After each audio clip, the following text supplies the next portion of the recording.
Pinagpalang araw po sa lahat. Ito po ang inyong lingkod, si Sister Ruby, para po sa ating third word. Today we stand at the foot of the cross.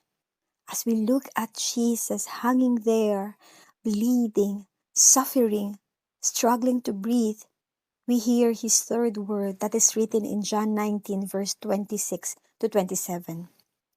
When Jesus saw his mother there, and the disciple whom he loved standing nearby, he said to her, "Woman, here is your son." And to the disciple, "Here is your mother." From that time on, this disciple took her into his home. In the middle of unimaginable pain, habang nakapako sa krus, Jesus was still thinking of others, still loving and still caring, showing compassion.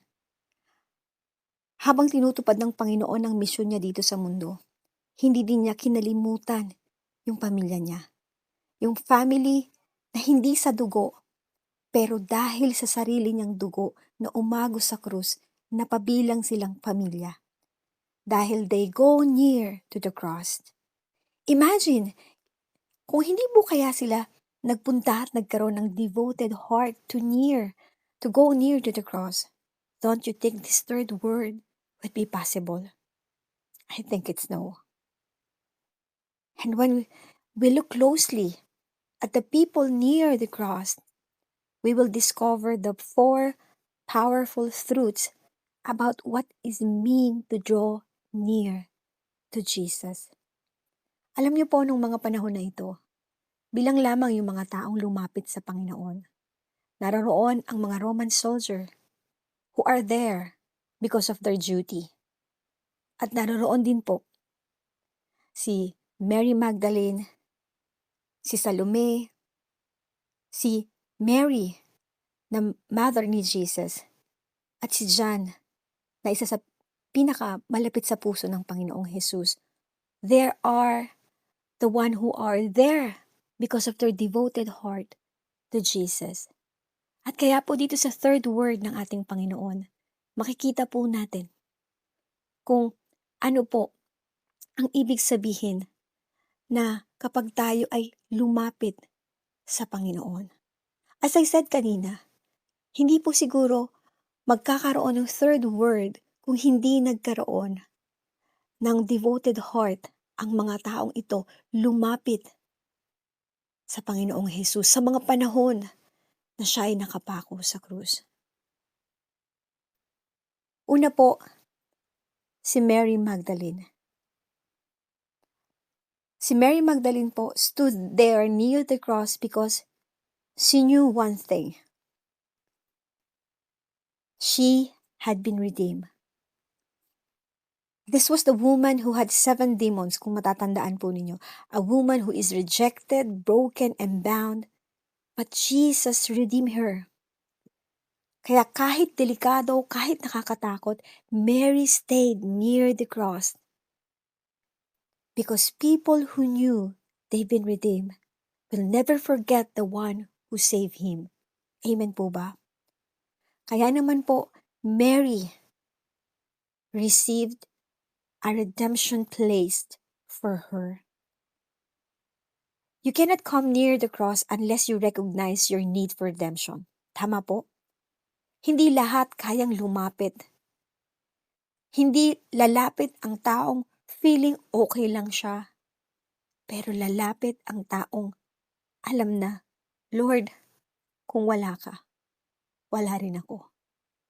Kaya naman nakita natin yung puso ni Mary Magdalene na lumapit sa Panginoong Jesus that moment. Sunod si Salome. Si Salome po is mother ni James and John. Once in a life, si Salome po ay nagpray ng selfish prayer.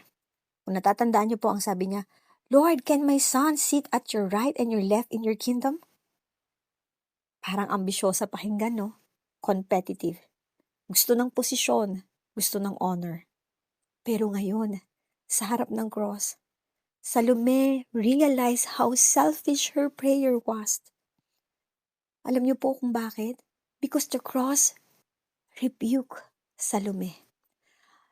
The cross rebukes us.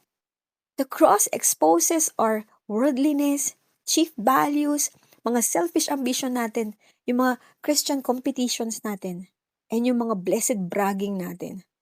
The cross remind us, it's not about us. It's about Him. When we come near the cross, God confronts our wrong motives. He purifies our heart, and He humbles our pride. And that's what Salome find a place of rebuke near the cross.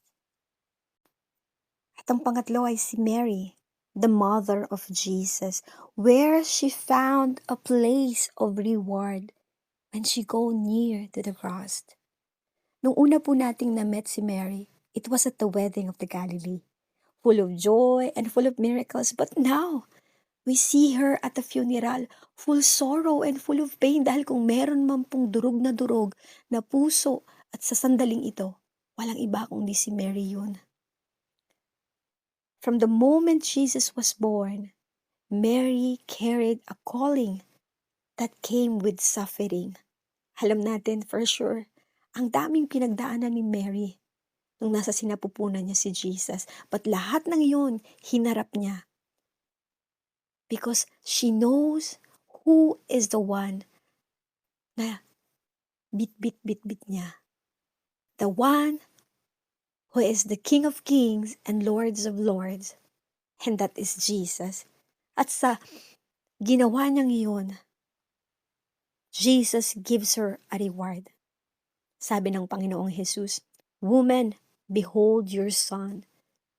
Jesus gives John to Mary, a new son to love her, care for her, and honor her. Kaya po, yung lahat ng suffering na ginawa ni Mary was worth, because the greatest gift is not the riches, but it's a relationship. Alam niyo po, when we stay near the cross, God will reward our faithfulness. Tandaan niyo po yan. Maybe not with money, but with people, purpose, and spiritual family. Amen. That's why Mary found the place of reward near the cross. At ang apat po, na nag-iisang disciples ni Jesus na naroroon, na lumapit at nagkaroon ng devoted heart at tapang sa tabi ng Panginoon. Si John. Si John na nakahanap at nakatagpo ng place of responsibility. John was the only disciples at the foot of the cross. At nasaan yung iba? Nasaan si Peter, si Philip? Nagtago, tumakbo, natakot. But John stayed. And because he stayed, Jesus entrusted him with a great responsibility. Sabi niya, "Behold your mother." John was asked to take Jesus' place on earth to care for Mary. Responsibility is a response to his ability. Amen po. John was asked to take Jesus' place on earth para alagaan, para i-continue yung ministry, and to carry the message. Alam niyo po right now, one weakness of the church today is this. Christians don't get close enough to the cross to feel their responsibility. When we stay near to Jesus, you cannot stay passive. You cannot stay silent. You cannot stay comfortable. Because the cross calls us to serve, to love, to give, and to obey. At yan ang natanggap ni John when he go near the cross. Near the cross, we will find redemption like Mary Magdalene. We will be rebuked like Salome for our selfish ambitions and pride. We will be rewarded like Mary for his passion's love and care for Jesus. And will be given a responsibility that a response for the ability of God. Amen po ba? So how do we get near the cross like this, people?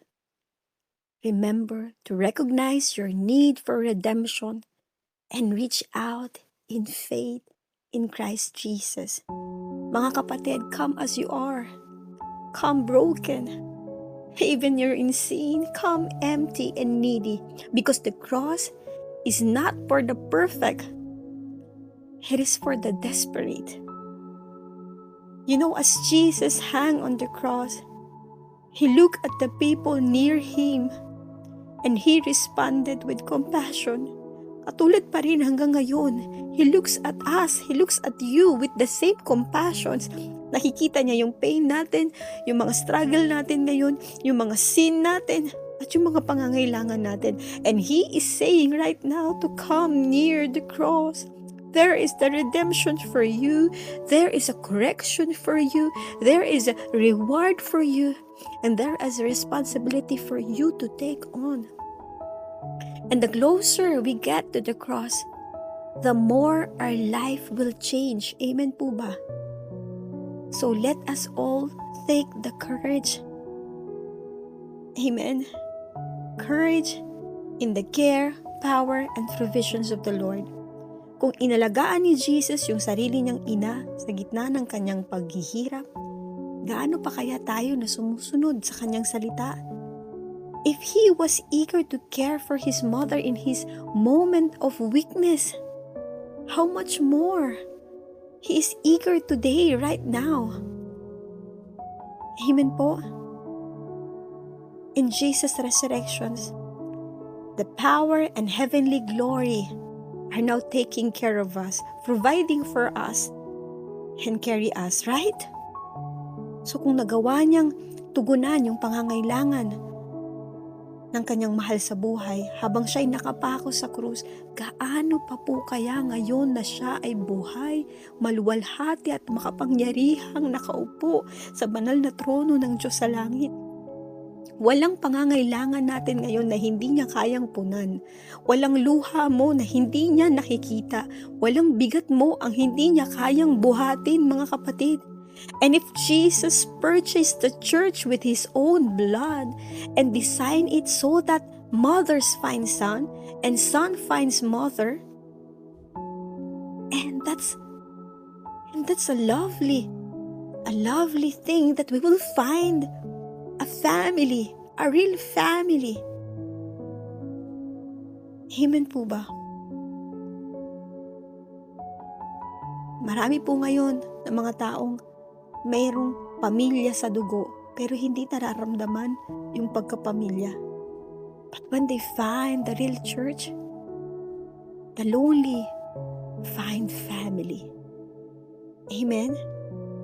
Then no one in the body of Christ should ever walk alone. Kasi nakatagpo sila ng pamilya sa Panginoon. Makakatagpo ka ng tahanan sa mga simbahan. May nagmamahal sa'yo dahil sa presensya ng Diyos. Kaya kapatid, huwag kang matakot. Huwag kang manghina. Huwag kang sumuko. Because the same Jesus who carried for Mary at the cross is the same Jesus who cares for you today. His compassion has not changed because his heart has not changed. And because of that, we can trust Jesus. We can rest in Jesus. And we can walk in confidence knowing that our Savior, Jesus Christ, who died for us, is the same Savior who lives for us now. Alam niyo po, ang pamilya hindi lang dugo ang nagiging batayan. Kung hindi, we are family because of the blood of Jesus that strengthen each other. Kaya kapag lumapit ka sa Diyos, when you go near to Him, you will find a new family, a new place, a church where you really belong.